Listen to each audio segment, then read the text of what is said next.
everybody, welcome to UK Gaming Network. Welcome back to Retro Games Super Leagues, where in this video I'm going to be looking at 18 crosshair shooters, rail shooters, light gun shooters, whatever you want to call them, that came out on the Commodore Amiga. These 18 games are the ones that I have played in this category. As ever, there are going to be some games that are not included for the simple fact that I have not had a chance to sample them for myself. And these are only games that were released commercially that are included. So if there's something that I've missed, then please do let me know in the comments. But without further ado, let's get on with the countdown. If you've seen one of these videos before, you'll know that all of the games that I'm about to go through, we are going to rank in one of these 5 categories that you see before you. We're going to be putting them in essential, recommended, good, poor, or rubbish. So which one of these categories is our first game going to go in?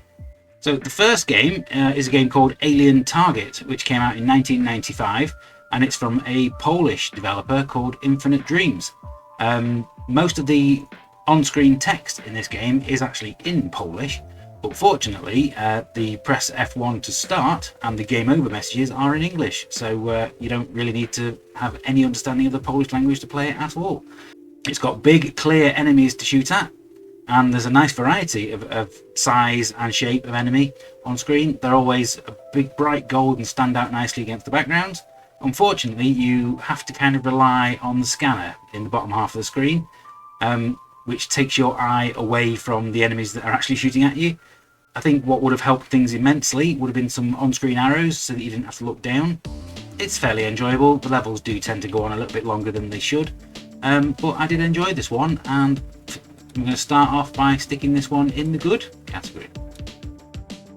Next up we have Beast Busters, which came out in 1992, developed by Images and published by Activision. This was based on the SNK arcade machine of the same title, and it's fairly enjoyable, especially with 2 players, but it's an obvious port of the Atari ST version, right down to the lack of colours, and it really does make it difficult to see what you're supposed to be shooting at. There is a nice variety of enemies though, different types of zombies to shoot. I did find that the collision detection was a little bit off at times, and the sections of the game where you go into the screen are not very good and far too jerky in my opinion. I think this one, because of how enjoyable it is as a 2-player, could also go in the good category, but only just. I'm going to stick it below Alien Target. Next up we have Cabal from Ocean Software, released in 1989. This was developed by Ocean France, who have a really good track record when it comes to arcade conversions, having made both Toki and Snow Brothers as well. This one is a pretty decent effort as well, although once again it is a blatant port of the Atari ST version.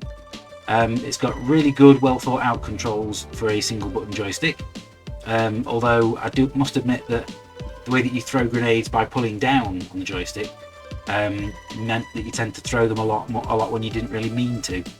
It's really good fun though. This is one that I'm going to put in the recommended section. Definitely great fun, especially with 2 players, so make sure you check this one out. Next up we have Capone, which was released in 1988 by Actionware for use with their light gun. But fortunately it also allows you to play it with a mouse. Doesn't mean that you'll want to though, as it's incredibly basic. Enemies simply slowly pop up out of into view and you shoot the ones that are holding guns. If you play it on anything other than the rookie difficulty though, the mouse pointer moves far too slow for you to get around in time to shoot everything that you need to, and you'll die really quickly. So didn't enjoy this one really, so this one's going to go in the poor category. Next up we have a game called Crazy Shot, which came out in 1989 from French publisher Logiciel. The developer were called High Tech Productions. Now this is a proper carnival shooting gallery, right down to the fact that you have a duck shoot as the metal ducks scroll sideways in front of you. So you shoot those, you shoot some coloured balloons. It's all innocent family entertainment.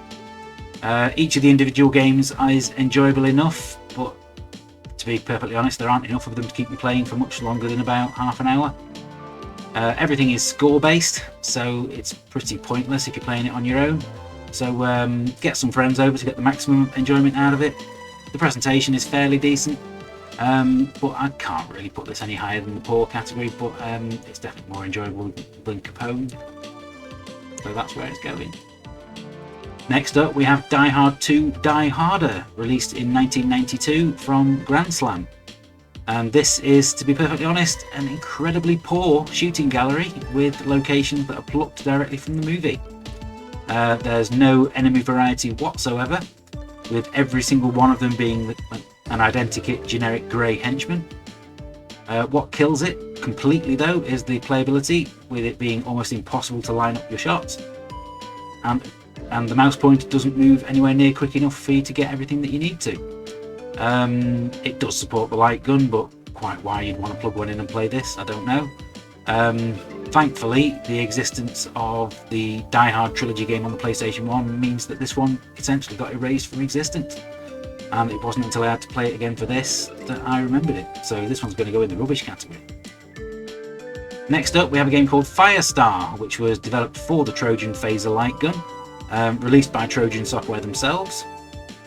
Released in 1991. It's another one that offers you mouse control as well as the light gun though, so that's why I'm able to include it here. Basically the objective is to shoot the target vehicles as they fly past you in space, with all the ones that you need to shoot highlighted as red on your scanner at the bottom of the screen. I would have liked an option for keyboard controls in order to move around the view, but I don't think that would have worked if you were playing it with a light gun, so that's probably why they didn't include it. The problem that I had with it though is that the target ships, even though they're highlighted as red on the bottom, on the actual play screen they look exactly the same as the ships that aren't your targets, so it's all too easy to get penalised for shooting the wrong thing. It's still fairly enjoyable though, so I wouldn't put this in the poor category. I'm going to put it above Beastbusters in good. Next up we have Line of Fire, released in 1990 by US Gold, developed by Creative Materials, who, if you'll remember, have made some truly appalling arcade conversions, although Final Fight was good. This one is another woeful conversion though, based on the original Sega arcade game.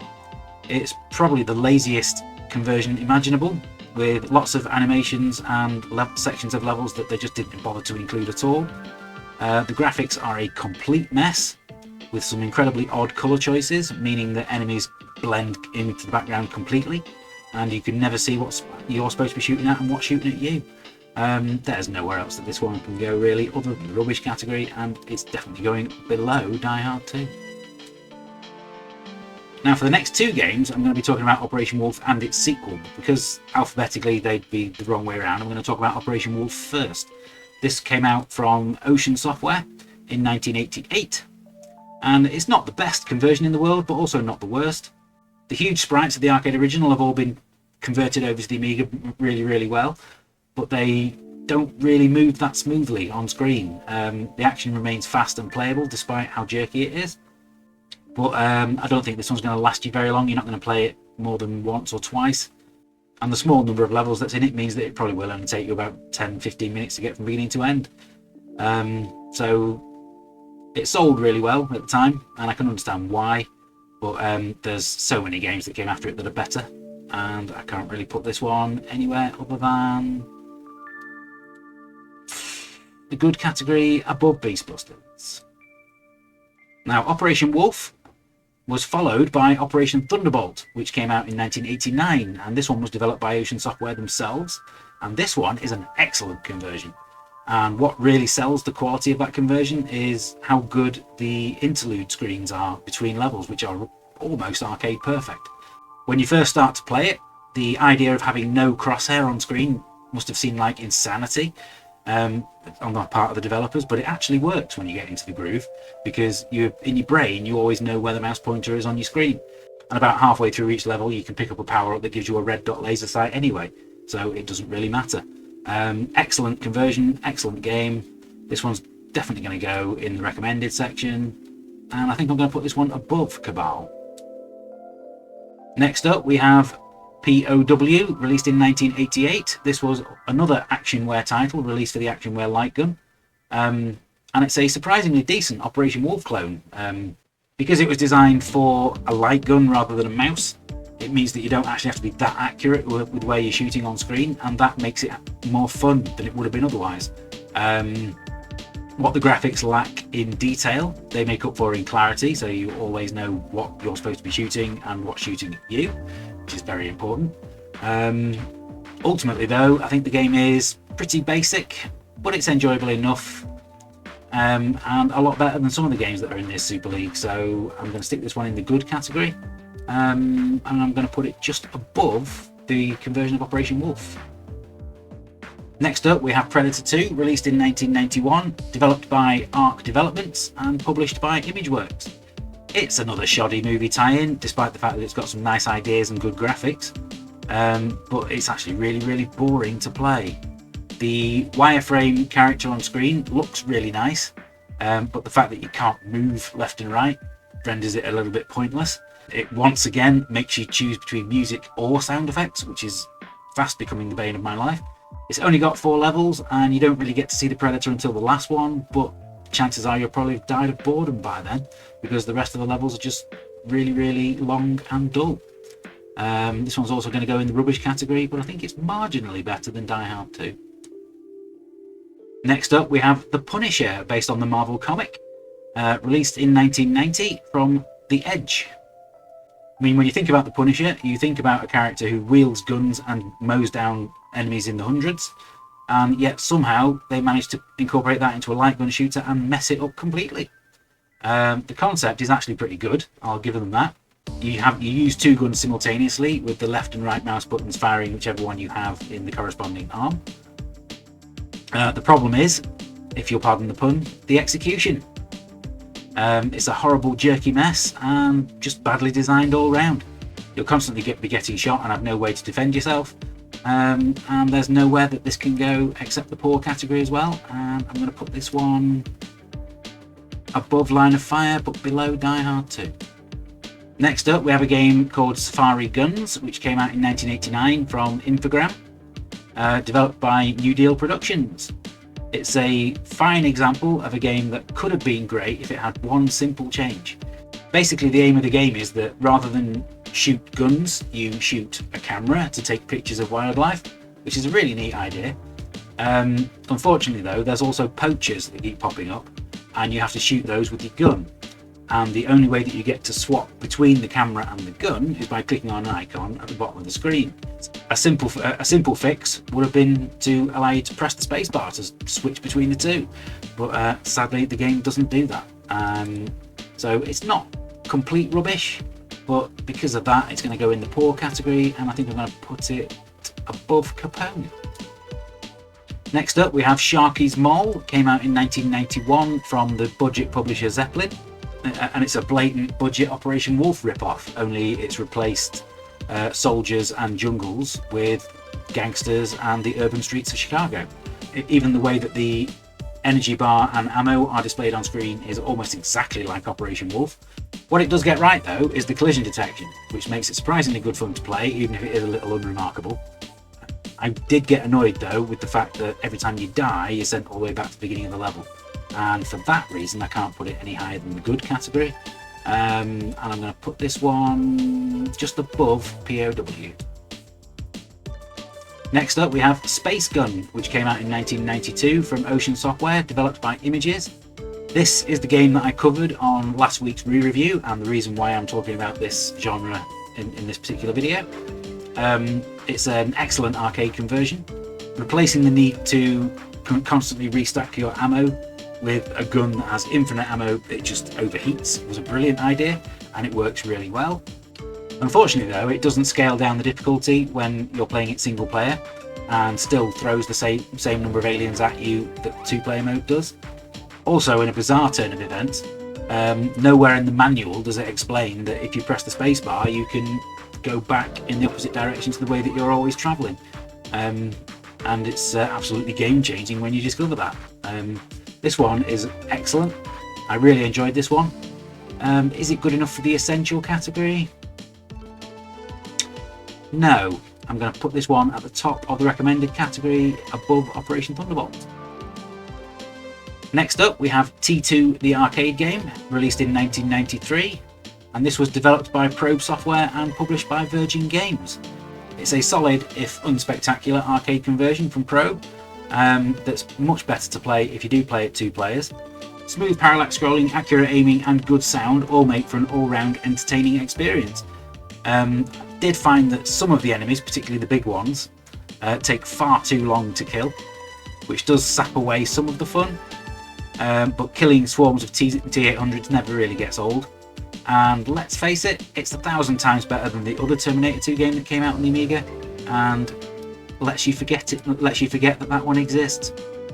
This one's also going to go in the recommended category, and I think I'm going to put this one just above Space Gun. Next up we have Tommy Gun, which came out in 1996 from Mutation Software, who are actually still producing games today. It's a bright, colourful cartoon shooter with the unmistakable graphical style of Mutation Software. It's fairly enjoyable and quite playable, even if I did find that it is crying out for mouse control, as aiming with a joystick is never as accurate as you want it to be.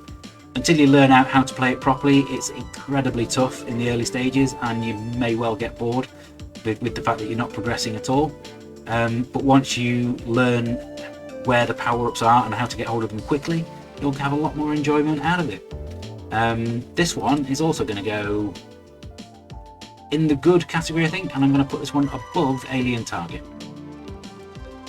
And for the final game on the list, we have Zombie Apocalypse 2. This is the reason why I've not got the first game in here, is because the first one was released on public domain, whereas this one was released commercially. It's the same developer, actually, that made Seek and Destroy and Roadkill. It relies heavily on the fact that killing zombies is endlessly entertaining. The gameplay is smooth, simple and addictive, even if it is a touch repetitive. It's the very definition of a game that you play for a little bit to kill time between other games. It's not an essential game by any means. Probably not a recommended one either. I'm going to stick this one in the good category as well, and I'm going to put it between Tommy Gun and Alien Target. So there you go, that's all 18 games ranked for you. There isn't a single game that I would class as essential in this category, but the 4 games that are in good are ones that you should definitely be playing if you're a fan of this kind of game. So thank you very much for watching. If you disagree with any of these rankings, then please do let me know how you'd have ranked them in the comments. There will also be a link to the tier maker page so that you can rank all the games yourself over on there if you fancy doing that. Please do share it with me on social media if you do. I'm going to be back next week with another re-review, and in 2 weeks time with another Super League, so please do come back and watch those. Make sure you give us a like and subscribe if you've enjoyed this one. So bye for now, happy retro gaming, and I'll see you all very soon.